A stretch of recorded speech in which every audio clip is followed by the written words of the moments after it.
21st Annual Boscov's Berks Jazz Fest in Reading, Pennsylvania, catching up with the one and only Rick Braun after sound check with Gerald Albright and friends and Man and His Music Show right here at the Scottish Rite. Wow. The words that came to my mind when I heard you out here in the house were sultry, sexy, wow, dynamic, and smooth. Oh, let me get a little closer to you. You're going to say those words. What a sound you have. Thank you. I've been really trying to work on it. Thanks for noticing. Of all the things you could say about my playing, I've got some new equipment. It's a brand new horn, and it's got a copper bell, and it's making my sound a lot warmer. And I've been really concentrating on, you know, getting my sound to be a lot warmer and a lot more sensual, really. The new CD that I did is all on flugelhorn, which is even taking that a step farther because the flugelhorn is such a warm sound. Yeah, it is. So tell me about the new CD. Well, I'm just thrilled. It's a project that I've wanted to do my whole life. Okay. And we recorded it with a 52-piece orchestra from Prague, and Philippe Seyss did some amazing arrangements. The rhythm section is made up of some of the best players available anywhere.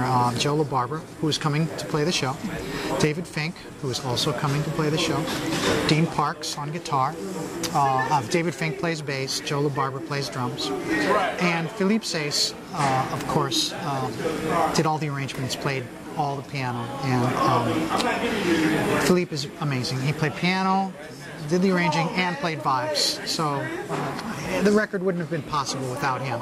Wow, what a wonderful collaboration. And the songs are, it's an American songbook concept, but the songs are songs that are not, you know, not the normal songs you go to a wedding and hear these songs. We went a little bit deeper. We recorded like songs like Once Upon a Summertime, Michel Legrand. We did It's Love, which is a Leonard Bernstein song, Blossom Dearie made famous. We also did a song called Lucky to Be Me, which is another beautiful Blossom Dearie, recorded it back in the 50s. And the big story is I'm singing on every song. And you know, people are going to say, what? You know, what? But I have a history as a singer. Yes. And I've sang here at the Berks many times. The Chet Baker tribute I've done. Right. And I sang a tribute to, you know, dedicated a song here to my mom when she was still alive, to thank her when I sang My Funny Valentine. And so it's been a part of who I am for lots of years. And even though it'll probably be a surprise to some people, for me, it's basically coming back to my roots. It is coming back full circle, isn't it? Yeah. So it's your voice and your voice. Exactly, exactly. And the trumpet playing that I did on the record, I tried to keep it very melodic. I mean, it's adventurous to a point, but it's also like the songs are comforting, they're romantic, they're soft, they're sweet. So the playing that I did in it was very, very understated and very melodic as well. So, you know, I've tried to create a mood from top to bottom, and I think we got it done. I mean, I have to say, when I put on, you can tell, I've never had this happen with a CD before, to have someone come into the studio and you play it, and a couple comes in. My neighbors who were fighting at the time, they weren't getting along. And I said, well, come on, I want to play a song. And we put on the song, and Once Upon a Summertime comes on. And their hands they just grabbed each other's hands and held hands during the song. And I was like, oh man, if this does this, and we need more of this in the world, you know, we need that. That is. And that's what I think's been the common thread that I've been talking to different artists. What music does in bringing people together in harmony and in peace, like you're talking about. Well, I mean, music is the universal language.